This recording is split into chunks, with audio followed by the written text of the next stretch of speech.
Hello दोस्तों, कैसे हैं सभी। चलिए आज पढ़ेंगे हिंदी भाषा और उसका विकास। भाषा का अपना ही एक प्राचीन इतिहास रहा है। समय के साथ साथ भाषा का रूप परिवर्तित होने से कालांतर में अनेक भाषाओं, उपभाषाओं और बोलियों का विकास होता गया।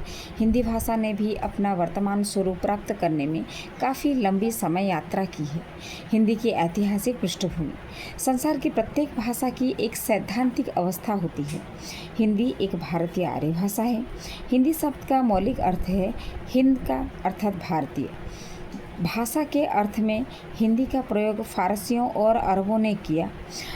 पंडित रामनरेश त्रिपाठी के अनुसार ईरानी महाभारत काल से ही भारत को हिंद कहने लगे थे।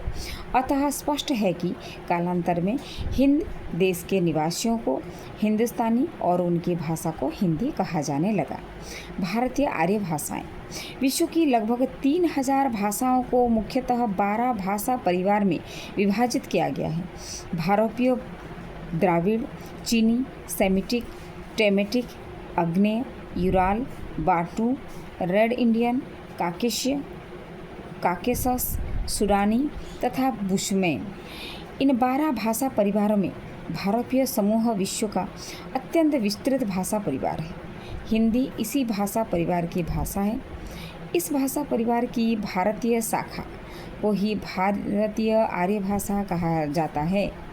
भारतीय आर्य भाषाओं को 3 कालों में विभाजित किया गया है। प्राचीन भारतीय आर्य भाषाएं जो कि 1500 ईस्वी पूर्व से 500 ईस्वी पूर्व तक है। मध्यकालीन भारतीय आर्य भाषाएं जो कि 500 ईस्वी पूर्व से 1000 ईस्वी पूर्व तक, और आधुनिक भारतीय आर्य भाषाएं जो कि 1000 ईस्वी पूर्व से अब तक है। प्राचीन भारतीय आर्य भाषाएं 1500 ईस्वी पूर्व से 500 ईस्वी पूर्व तक। प्राचीन भारतीय आर्य भाषाओं को 2 भाग वैदिक संस्कृत व लौकिक संस्कृत में वर्गीकृत किया गया है, जिसका विवरण इस प्रकार है। वैदिक संस्कृत। प्राचीन भारतीय आर्य भाषा का प्राचीनतम रूप वैदिक साहित्य में दृष्टिगोचर होता है। वैदिक संस्कृत को 3 भागों में विभाजित किया जा सकता है: संहिता, ब्राह्मण एवं उपनिषद। संहिता के अंतर्गत 4 वेद आते हैं: ऋग्वेद, यजुर्वेद, सामवेद और अथर्ववेद। ऋग्वेद संस्कृत का प्राचीनतम ग्रंथ है। इसमें 10 मंडल, 1028 सूक्त एवं 10,580 ऋचाएँ हैं। ऋग्वेद में देवताओं की स्तुतियों से संबंधित श्लोक हैं। यजुर्वेद कृष्ण एवं शुक्ल इन 2 रूपों में सुरक्षित है। कृष्ण यजुर्वेद संहिता में मंत्र भाग एवं गद्यमय व्याख्यात्मक भाग साथ साथ संकलित किए गए हैं, किंतु शुक्ल यजुर्वेद संहिता में केवल मंत्र भाग संग्रहित है। सामवेद इसमें सोम योग में वीणा के साथ गाए जाने वाले सूक्तों को गेय पदों के रूप में सजाया गया है। अथर्ववेद इसमें जनसाधारण में प्रचलित मंत्र, तंत्र, टोनी टोटके का संकलन है। ब्राह्मण। प्रत्येक संहिता के अपने अपने ब्राह्मण ग्रंथ हैं। वेद और ब्राह्मण ग्रंथ। ऋग्वेद में ऐतरेय ब्राह्मण, शुक्ल यजुर्वेद शतपथ ब्राह्मण, कृष्ण यजुर्वेद तैत्तिरीय ब्राह्मण, सामवेद तांडव अथवा पंचविंश ब्राह्मण, अथर्ववेद गोपथ ब्राह्मण। उपनिषद वस्तुतः ब्राह्मण ग्रंथों की ही अंतिम भाग है। उपनिषदों की संख्या 108 है, परंतु इसमें 12 उपनिषद हैं। मुख्य हैं ईश, केन, कठ, प्रश्न, बृहदारण्यक, ऐतरेय, छांदोग्य, तैत्तिरीय, मुंडक, मांडुक्य, श्वेताश्वेतर तथा कौशितकी। विद्वानों ने वैदिक ध्वनियों की संख्या 52 मानी है। इसमें 13 स्वर तथा 39 व्यंजन हैं। स्वर अ, आ, छोटी ई, बड़ी ई, छोटा ऊ, बड़ा ऊ, री, ऋ, लू, ए, ओ, ऐ, औ। व्यंजन क, ख, ग, घ, व, च, छ, ज, झ, ञ, ट, ठ, ड, ढ, ण, त, थ, द, ध, न, प, फ, ब, भ, म, य, र, ल, व, तालव्य, मूर्धन्य, दंतेश्य और ह। अनुस्वार विसर्ग जिह्वामूलीय क, ख, उपध्यान्य प और फ। वैदिक संस्कृति में 3 लिंग, पुल्लिंग, स्त्रीलिंग व नपुंसक लिंग तथा 3 वचनों, एक वचन, द्विवचन व बहुवचन का प्रयोग किया जाता है। अब आगे जाएंगे लौकिक संस्कृति। पाणिनि की अष्टाध्यायी रामायण, महाभारत, पुराण आदि की रचना लौकिक संस्कृति में हुई है। लौकिक संस्कृति में केवल 48 वर्ण रह गए हैं।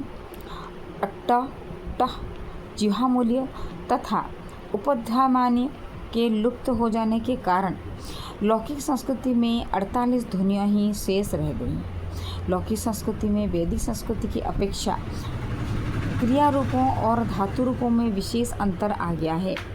मध्यकालीन भारतीय आर्य भाषाएं 500 ईस्वी पूर्व से 1000 ईस्वी तक, भगवान बुद्ध के जन्म तक भारतीय आर्य भाषा विकास के मध्यकाल में प्रवेश कर चुकी थी।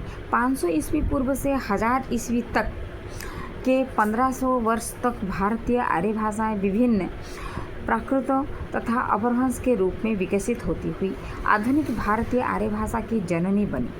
आर्य भाषाओं के मध्यकालीन स्वरूप को 3 भागों में बांटा गया, जिनका वर्णन निम्नलिखित है। प्रथम है पाली। पाली को प्रथम प्राकृत भी कहा जाता है।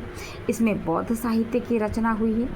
इस भाषा में त्रिपिटक ग्रंथों, सुत्त पिटक, विनय पिटक एवं अभिधम पिटक की रचना हुई है।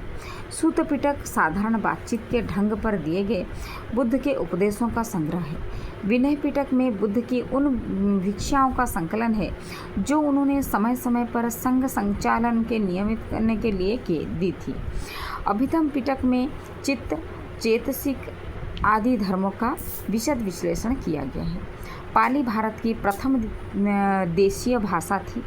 पाली में लिखे कुछ प्रमुख ग्रंथ हैं मिलिंदपन्हो, महावंश, दीपवंश, अट्ठकथा, साहित्य आदि। पाली भाषा के 3 व्याकरण उपलब्ध हैं, सद्दनीति व्याकरण, कच्चान व्याकरण तथा मोगलायन व्याकरण। सद्दनीति व्याकरण की रचना अग्गवंश ने की थी, जो एक बर्मी भिक्षु थे। श्रीलंका के मोगलायन ने मोगलायन व्याकरण तथा कच्चायन ने कच्चायन व्याकरण की रचना की थी। पाली भाषा मुख्यतः मगध, उज्जैनी, कलिंग, कोसल आदि स्थानों पर प्रचलित थी। मुख्य रूप से पाली को मध्य प्रदेश की बोली माना जाता है। पाली में वर्णों का वर्गीकरण निम्न ढंग से किया गया है। पाली भाषा के स्वरूप अ, आ, छोटी ई, बड़ी ई, छोटा ऊ, बड़ा ऊ, ए, ओ, ओ। व्यंजन क, ख, ग, घ, व, च, छ, ज, झ, ञ, ट, ठ, ड, ढ, ण, त, थ, द, ध, न, प, फ, ब, भ, म, य, र, ल, व, तालव्य ह, अट, अंग। प्राकृत। प्राकृत को द्वितीय प्राकृत कहा जाता है। प्राकृत प्राचीन रूप से सर्वाधिक प्रचलित भाषा रही है। हेमचंद्र, मार्कंडेय आदि विद्वानों ने प्राकृत की उत्पत्ति संस्कृत से मानी है। वररुचि ने सर्वप्रथम प्राकृत प्रकाश के नाम से प्राकृत व्याकरण लिखा है तथा हेमचंद्र ने प्राकृत व्याकरण की रचना की। हेमचंद्र को प्राकृत के पाणिनि की संज्ञा दी जाती है। याद रखिएगा, हेमचंद्र को प्राकृत के पाणिनि की संज्ञा दी जाती है। वररुचि ने प्राकृत भाषा के 4 भेद माने हैं, महाराष्ट्रीय पैसाची, मागधी और सौरसेनी। परंतु हेमचंद्र ने अपने प्राकृत व्याकरण में प्राकृत को 3 भेदों में वर्गीकृत किया है, अर्धमागधी, चुलिका पैसाची और अपभ्रंश। भरत मुनि ने नाट्यशास्त्र में 7 प्राकृतों का उल्लेख किया है, सौरसेनी, मागधी, अर्धमागधी, दाक्षिणात्य, बाह्यलिक, अवंतिजा तथा प्राच्या। साहित्यिक महत्ता की दृष्टि से सौरसेनी, पैसाची, महाराष्ट्रीय मागधी और अर्धमागधी मुख्य हैं। प्राकृत भाषा के प्रकार। प्राकृत के निम्नलिखित प्रकार हैं, जो कि सौरसेनी प्राकृत मुख्यतः मथुरा के आसपास की बोली थी। यह मध्य देश की प्रमुख बोली थी। आचार्य भरत मुनि के अनुसार सौरसेनी नाटकों के गद्य भाग की भाषा थी। बाद में इससे पंजाबी तथा अन्य हिंदी भाषा समूहों की उत्पत्ति हुई। दिगंबर जैनाचार्य ने अपने महाकाव्य सौरसेनी में लिखे। आधुनिक विद्वानों के अनुसार सौरसेनी प्राकृत से ही आगे चलकर महाराष्ट्र प्राकृत का विकास हुआ। जैन साहित्य के अतिरिक्त कपूर मंजरी, राजशेखर, चंद्रलेखा, रुद्रदास, आनंद सुंदरी, घनश्याम आदि रचनाओं में भी सौरसेनी प्राकृत का प्रयोग हुआ है। अर्धमागधी मुख्यतः प्राचीन काल में मगध की साधारण बोलचाल की साहित्यिक भाषा थी। जॉर्ज ग्रियर्सन के अनुसार अर्धमागधी मध्य देश यानी सुरसेन या मथुरा तथा मगध के मध्यवर्ती देश कौशल या अयोध्या की भाषा थी। जैन धर्म के अंतिम 24वें तीर्थकर महावीर स्वामी ने अपने धर्मोपदेश अर्धमागधी में ही दिए थे। इसी कारण इसके उपदेश के संकलन को आगम कहा जाता है। आचार्य हेमचंद्र ने अर्धमागधी को आर्ष प्राकृत कहा है।